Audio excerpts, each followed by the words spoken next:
Bueno, hola, ¿cómo están todos? Hoy lo que tenemos que ver es aparato urinario. Los objetivos de la clase son detallar las estructuras que componen tanto el riñón como la vejiga. Van a ver que la mayor parte de la clase refiere a riñón, que tiene más diferencias entre especies y más particularidades. También vamos a hablar un poco de lo que es la irrigación y la inervación del órgano y reconocer las principales diferencias entre especies. Lo que voy a hacer es dividir la clase en dos partes. En una voy a hablar de los primeros, que es las generalidades de los riñones y lo que es la vejiga. Luego voy a cortar y voy a grabar una segunda clase referida a las diferencias entre especies. Así es más fácil para que les cargue a ustedes en la computadora y también para verlo, ¿sí? Bueno, acá vamos a ver qué vamos a ser los componentes del aparato urogenital, lo que es el riñón, cuáles son sus funciones, cuál es su estructura, la irrigación sanguínea y linfática y la inervación. Algunas abreviaturas que utilizamos, esto no es solo la que la voy a usar yo en esta clase, ¿sí? Sino que la usamos siempre, se usan siempre en anatomía. La A punto es arteria, ahora si tengo un 2A, son arterias, es el plural, es como relaciones humanas, por ejemplo, que es RRHH. Vena, una V, dos V son venas, nódulos linfáticos, sistema nervioso autónomo, nervios y glándulas.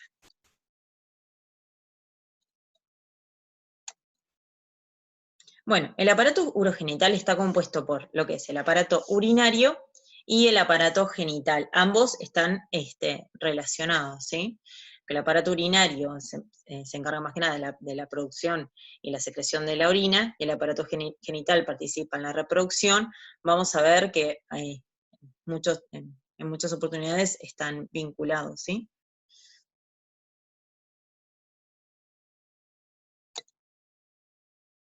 Bueno, hoy vamos a hablar del aparato urinario, ya la próxima semana vamos a ver lo que es el aparato genital del masculino y femenino. El aparato urinario va a estar compuesto por una parte glandular, que son ambos riñones, ¿tá? Después vamos a tener lo que son las vías urinarias para el transporte de la orina.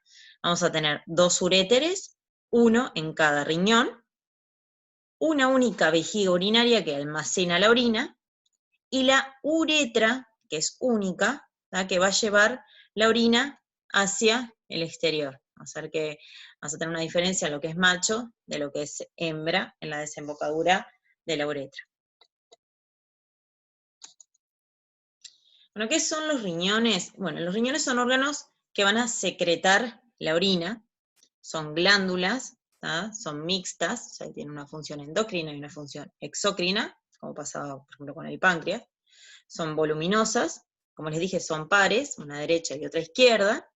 Están, por lo general, situados en la región lumbar más craneal, y también, por lo general, aplicados contra la pared dorsal de la cavidad abdominal. ¿Por qué esto por lo general? Porque en el caso de los rumiantes, ¿qué tenemos hacia la izquierda del abdomen? Vamos a tener el gran desarrollo del estómago, ¿no? Principalmente del rumen. Entonces, eso lo que va a hacer es desplazar el riñón izquierdo, ¿tá? Y los deja casi unos a caudal del otro, ¿tá? O sea que hay un desplazamiento de ese riñón izquierdo.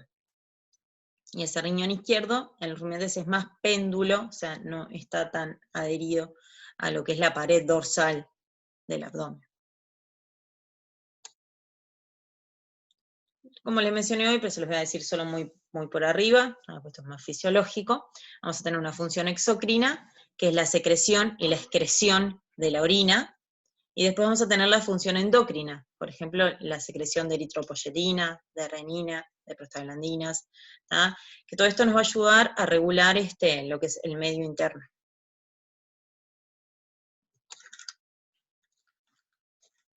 En el desarrollo embrionario, tener varias etapas, son pronefros, mesonefros, metanefros.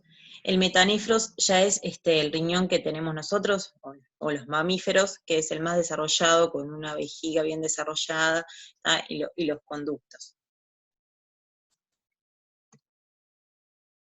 En cuanto a las características físicas del riñón, el color va a variar mucho, dependiendo más que nada de la cantidad de sangre remanente en el órgano. O sea, puede ser que lo veamos un marrón rojizo, amarronado, también puede ser más violáceo, según eso, según la cantidad de sangre. Puede ser en el felino adulto, vamos a ver que toma un color más amarillo, más ocre, y eso es algo fisiológico y es normal. En cuanto a la consistencia, es friable, pero bastante firme, o sea que le podemos tocar con el dedo, meter el dedo, pero es bastante firme. En cuanto al peso, el peso es variable entre individuos, también es variable entre el riñón derecho e izquierdo, uno puede ser más pesado que el otro, los dos pueden ser del mismo tamaño. También se ha visto que en los machos el riñón proporcionalmente es más grande que en las hembras. ¿Qué vamos a reconocerles? Le vamos a reconocer dos caras, una cara dorsal, que es la que va a dar hacia la pared lumbar, va a tener una cara ventral, facies es cara en latín, los términos que están entre paréntesis son en latín. Si en el momento del parcial o del examen ustedes nos dicen cara dorsal y cara ventral, está bien, no se preocupen por los términos, pero sí manéjenlo para poder entender los libros, ¿no? Después vamos a tener dos bordes, un borde lateral y un borde medial, que está indentado. Vamos a tener dos extremidades o polos craneal y caudal. Acá vemos que en el borde medial tenemos esta indentación, como les decía, que se va a llamar ilio renal. ¿Se acuerdan que también teníamos ilio en qué otro órgano que vimos? Por ejemplo, en el hígado, que es por donde entran y salen los diferentes vasos, o sea, no entran por todos lados en el órgano, sino que entran y salen por esta región que se denomina ilio renal. Después el riñón va a estar cubierto por una cápsula fibrosa, que esta cápsula fibrosa, si el riñón está sano, es normal, se puede desprender fácilmente. Ahora, si tuvo alguna inflamación o algún proceso, esa cápsula fibrosa se adhiere y es difícil de separar.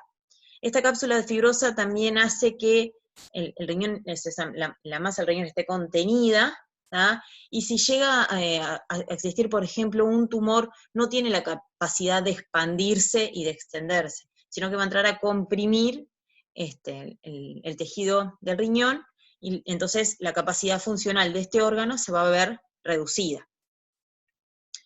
Por fuera también, más externamente, vamos a tener lo que se denomina la cápsula adiposa, el tejido adiposo que lo protege y que lo cubre. También varía entre individuos y entre especies.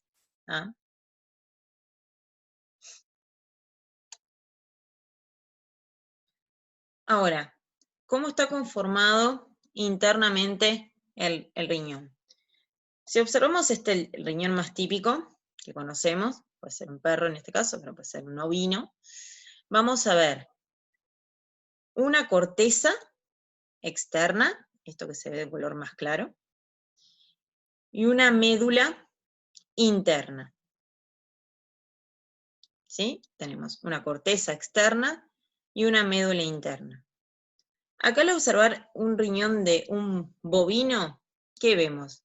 También podemos ver la diferencia en la coloración, vemos la corteza externa y la médula interna.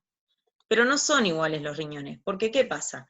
Podemos tener riñones que mantienen más la estructura que se da durante el desarrollo embrionario, que son estos lóbulos. ¿Ven que acá podemos ver bien un triángulo? Estos son los lóbulos renales. ¿Cómo están conformados estos lóbulos renales? Por una porción de la corteza renal, que rodea esta pirámide renal formada por la médula. La pirámide renal va a tener una base y un ápex. En el caso de los bovinos, presten atención, no estoy diciendo rumiantes, sino que estoy diciendo bovinos. En el caso de los bovinos, esta lobulación, estos lóbulos, permanecen bien separados y bien diferenciados, tanto externamente como internamente.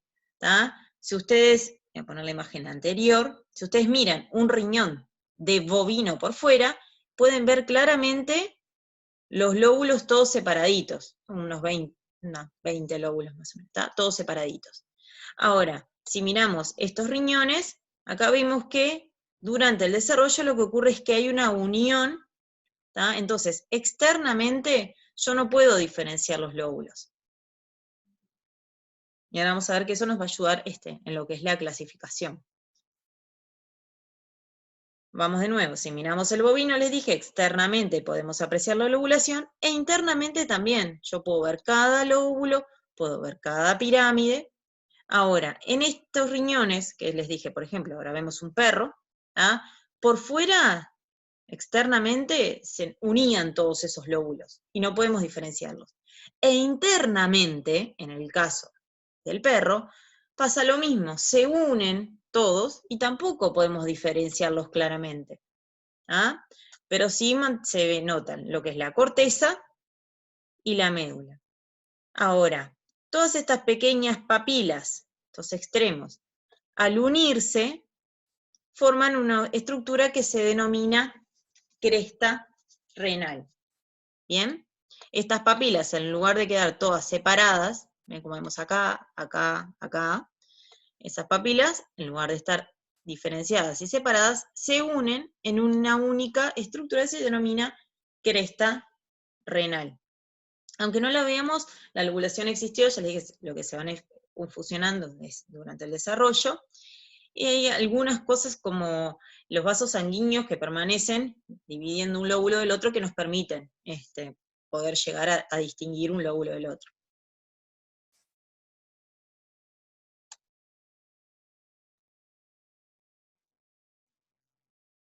Por lo tanto, yo les decía que según si se unen o no las estructuras, nos va a permitir diferenciar los riñones y clasificarlos.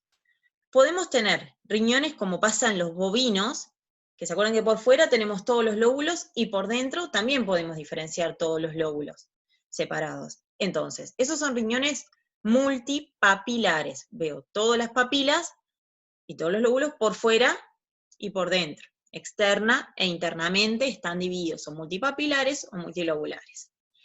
En el caso de el perro, el gato, el ovino, el caprino, el equino, todos esos lóbulos se van a unir tanto externa como internamente.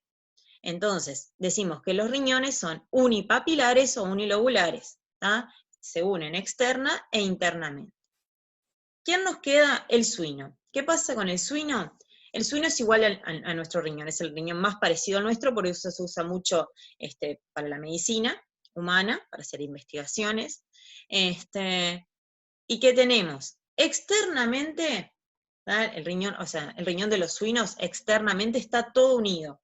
Entonces, externamente decimos que es unipapilar o unilobular, pero internamente es más parecido al del bovino. Yo puedo ver todas las papilas separadas, aunque son menos cantidad, la mitad.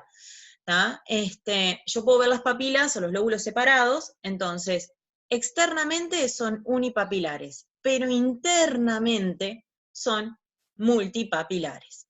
En la segunda mitad de la clase vamos a ver bien cada una de las especies. Esto es para que tengan idea de cómo se clasifican los riñones. ¿Bien? Bueno, ¿qué podemos ver internamente en el riñón?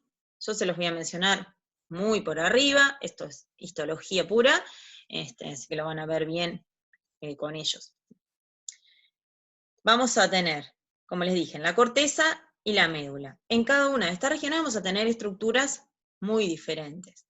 Vamos a tener lo que es el túbulo renal, está formado por la nefrona es la unidad funcional del riñón, y después vamos a tener todo lo que son el túbulo colector. Muestro un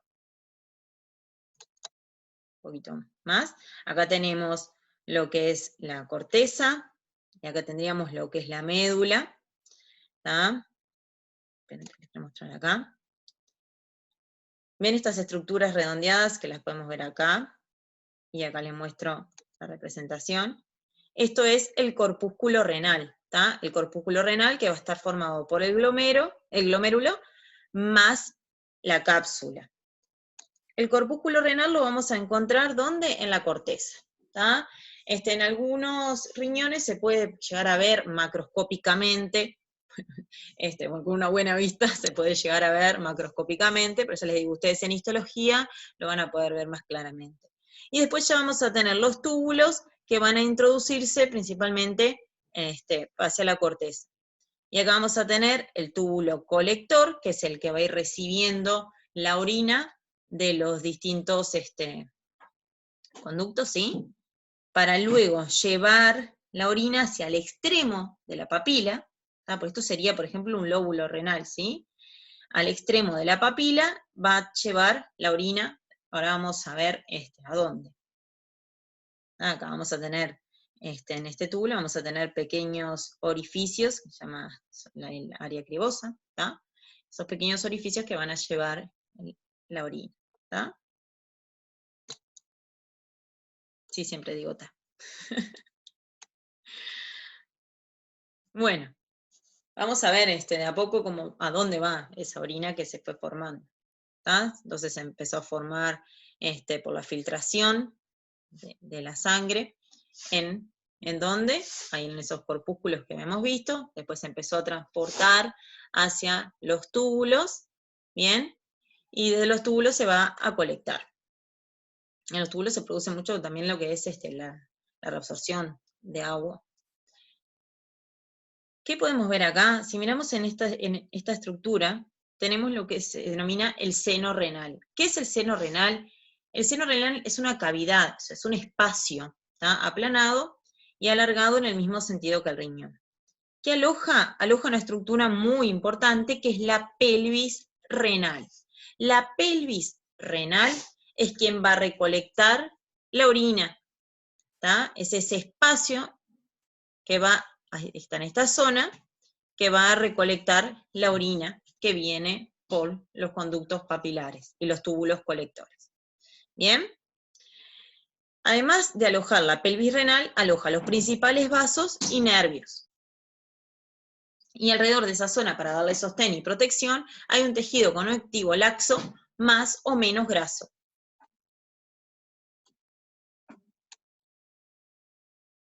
Ahora está lo que yo les mencionaba. ¿Qué es la pelvis renal? Es la dilatación, o sea, es el origen del uréter, ¿tá? Que se aloja por completo dentro del seno renal. ¿Bien? Acá veíamos el uréter, que como les dije sale uno de cada riñón, y acá vemos lo que es la pelvis renal. ¿Ven esta dilatación? Es como un embudo, vamos a decirlo, como un embudo que va a terminar formando ese uréter.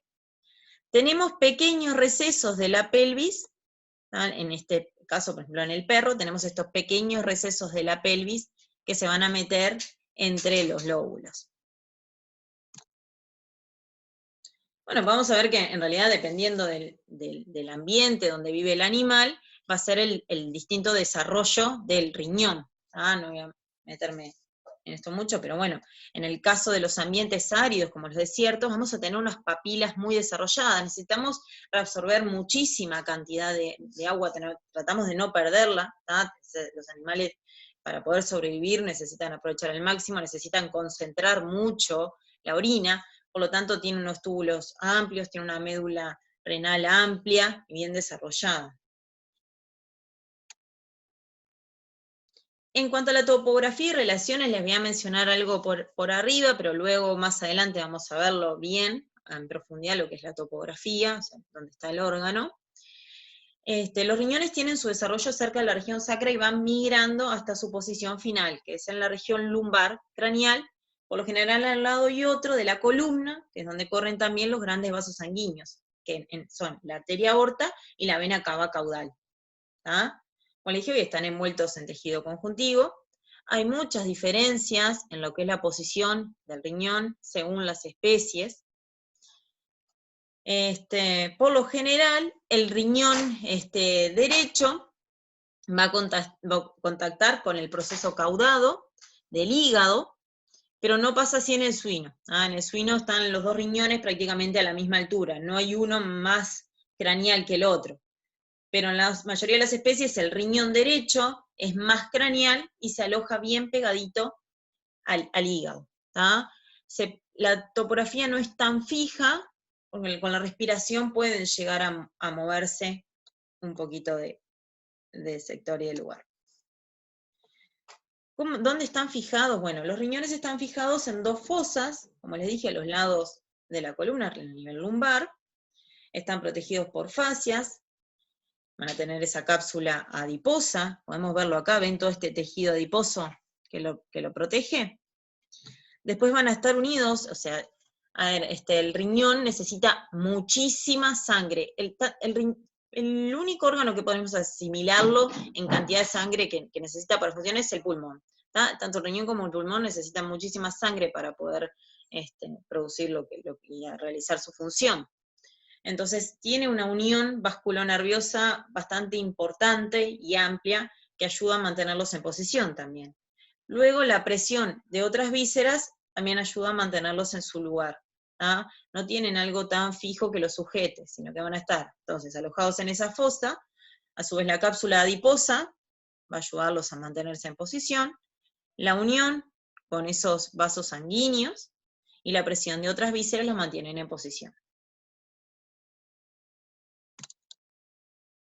En cuanto a la irrigación sanguínea, bueno, aunque lo van a ver más detallado en el PowerPoint, no vamos a profundizar tanto en este momento, porque recién están aprendiendo lo que es el órgano. Pero en cuanto a la irrigación sanguínea, bueno, imagínense que en el caso de un perro mediano, más o menos, el riñón filtra por día 1000, 2000 litros de sangre, para producir 1 litro o 2 de orina. Entonces, necesita un aporte sanguíneo muy importante. La arteria más importante y más grande del cuerpo es la arteria aorta, ¿sí? La arteria aorta hacia el riñón nos va a dar una rama directa, que se llama arteria renal. Cada riñón va a tener su arteria renal, Esto sería la arteria aorta y cada arteria renal saliendo directamente de la arteria más importante del cuerpo. Dentro del riñón, dentro del riñón, las arterias van a empezar a dividirse, a veces un poquito antes de entrar al ilio, pero van a empezar a dividirse. Tenemos lo que son las arterias segmentarias, que van a dividirse entre los lóbulos, formando las arterias interlobares, y vamos a tener en el límite justito entre corteza y médula unas arterias que son visibles que se denominan arterias arqueadas o arterias arcuatas. Están bien en el límite entre corteza y médula, esas arterias arqueadas o arcuatas. Ahora se las muestro en algún corte.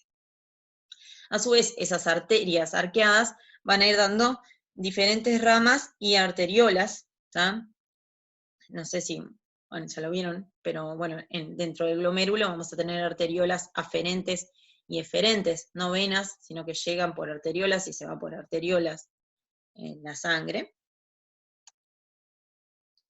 En el caso de venas, bueno, como les dije hoy, como les acabo de decir, en realidad no hay venas glomerulares, en el glomérulo van a llegar y de irse por arteriolas. Y después es importante que hay una red venosa cerca de la cápsula, que está muy desarrollada. En algunas especies vamos a ver que tiene alguna particularidad. Y hay muchas anastomosis y unión entre lo que son las venas arqueadas, que no pasa con lo que son las arterias. Acá les quería mostrar un poquito eso, en el límite entre corteza y médula podemos ver lo que son las arterias arqueadas. Acá tenemos las interlobares y las arqueadas. La mayoría de las venas son satélites de las arterias. ¿Qué significa eso? Que van al lado. Arteria y vena interlobar, arqueada, o sea, generalmente van una al lado de la otra. Después, esas venas se van a unir y van a terminar formando lo que son las venas renales. O sea, hay una vena renal en cada riñón que tiene una válvula, y esa vena renal va a desembocar en una de las venas más importantes del cuerpo también, que son que es la vena cava caudal. La vena cava caudal, que en el humano conocen como vena cava superior e inferior, bueno, La vena cava en los animales se llama vena cava craneal y vena cava caudal. La vena cava caudal va a llevar la sangre directamente al corazón, al atrio derecho del corazón. Podemos ver en la superficie, podemos ver lo que se llaman vénulas estrelladas, que en realidad son importantes para poder reconocer el perro si lo queremos ver, pero acá tenemos las pequeñas vénulas estrelladas.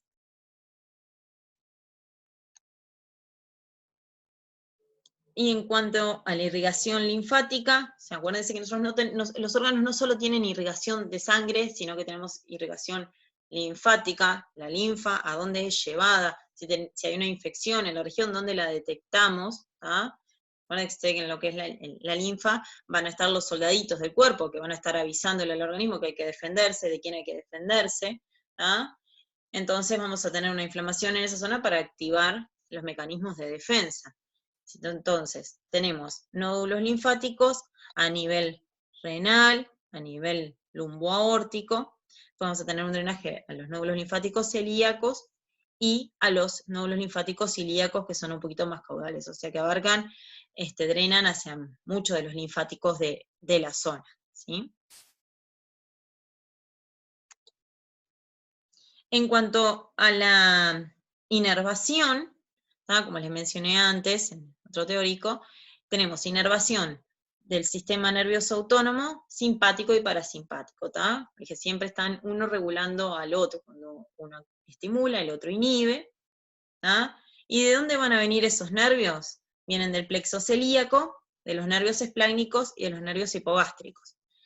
Ahora no voy a darles de dónde viene todo esto, simplemente que les quede una idea vaga de que, bueno, los riñones tienen una inervación simpática y parasimpática. ¿De dónde provienen los nervios? Bueno, ya cuando vayamos avanzando en el curso vamos a aprender esa parte, No se preocupen ahora por identificar el origen de esos nervios, ni lo que es un plexo celíaco, pero sí que les vaya sonando esta información. Bueno, es un poquito los plexos que la vamos a ver luego. Bueno, para terminar con lo que son las generalidades, vamos a hablar un poquito de la vejiga urinaria. Yo les dije, la vejiga urinaria va a recibir la orina de los dos uréteres. Recuerden que hay un uréter por cada riñón. La vejiga urinaria va a recibir entonces la orina transportada por ellos. ¿De qué manera la recibe? Si ustedes miran, los uréteres ingresan a la vejiga de manera oblicua. La vejiga tiene una pared muy muscular, muy desarrollada, pero a medida que se va, ustedes cuando miran la vejiga vacía parece una pelota de músculo bien maciza, firme, y a medida que la vejiga se va llenando de orina, esas paredes se van distendiendo y se van haciendo más delgadas. O sea, normalmente tenemos dentro de la pelvis, la vejiga en esa zona, al principio de la pelvis, pero ahí cerquita de la pelvis. Ahora, la vejiga, por ejemplo, en un perro entrenado que se aguanta, bueno, la vejiga puede llegar hasta la altura del ombligo, tiene una capacidad importante. Entonces, imagínense que al tener esta entrada de la oblicua, que ayuda a que no haya un reflujo de la orina, porque la orina llega, se va llenando la vejiga. Imagínense, al haber líquido acá, ¿qué va pasando con esto? Va presionando y cerrando el pasaje de ese uréter, de esa entrada del uréter y del líquido hacia la vejiga, va cerrando esto, ¿entienden? Vamos, bueno, acá está en el dibujo abajo, tenemos que la presión de la orina va comprimiendo el pasaje de la orina, mismo, ¿sí? De la entrada de la orina a la vejiga. Obviamente que debido a las fuerzas y a las presiones puede seguir entrando orina en algunas cantidades. Pero si la vejiga está repleta, lo que vamos a hacer es eso. Bien, por eso es que la entrada oblicua del uréter es tan importante. Vamos a ver que la vejiga va a tener un ápex, un cuerpo y un cuello, y de acá va a partir lo que es la uretra. A ver si podemos ver aquí, que es una vejiga, está abierta. En una vejiga cuando está en estado de reposo podemos ver varios pliegues. Luego si se llena más, va a tener más, va a ser más lisa la pared. Vas a ver acá la entrada de los uréteres. Podemos ver lo que se llama la columna uretérica, los uréteres entrando de forma oblicua. Los orificios, u ostium, donde se van a abrir los uréteres. Y esto sería lo que es el trígono vesical. El trígono vesical se refiere al triángulo que se forma entre la abertura de los dos uréteres y la salida de la uretra. ¿Ah? Ese triángulo ahí es lo que se llama el trígono vesical. ¿Ah? Acá podemos ver un poquito mejor la columna uretérica más de cerca, el orificio de los uréteres, el trígono vesical, acá tenemos la salida de la uretra también. Acá lo que les mencionaba un poquito hoy, acá tenemos la vejiga urinaria, bien, está bien cerquita de la pelvis. Acá tendremos lo que sería el aparato reproductor, y acá aparato digestivo, ¿no? Recto y canal anal. Bien, entonces bien en el piso vamos a encontrar la vejiga. Muchas veces lo que se puede hacer es una punción para tomar muestras de orina. Ven acá, se puede ver un poco mejor la diferenciación. Acá tenemos el piso de la pelvis, acá tenemos la vejiga, que va a estar sujeta por unos ligamentos, ligamento medio y dos ligamentos laterales. Bien, y yo les decía que según cuán llena esté, la distensión que va a tener. Esto es un aparato reproductor femenino. Acá tenemos el útero, bien, y esto ya les digo, es el aparato digestivo, el recto, el canal anal. ¿Dónde va a desembocar la uretra? La uretra en la hembra, bien, en la hembra de los animales domésticos, la uretra va a desembocar en el límite entre lo que es vagina y vestíbulo vaginal.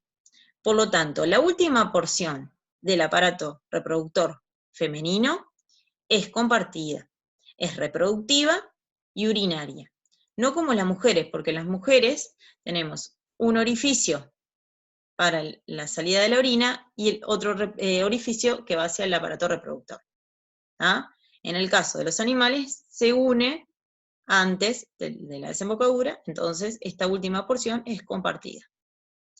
En el caso del macho, es igual, en el caso que en los humanos, en los animales. O sea que la uretra va a recorrer el pene hasta llegar al extremo que se llama glande, y ahí desembocar la orina. Bueno, voy a cortar acá, así lo hacemos más cortito.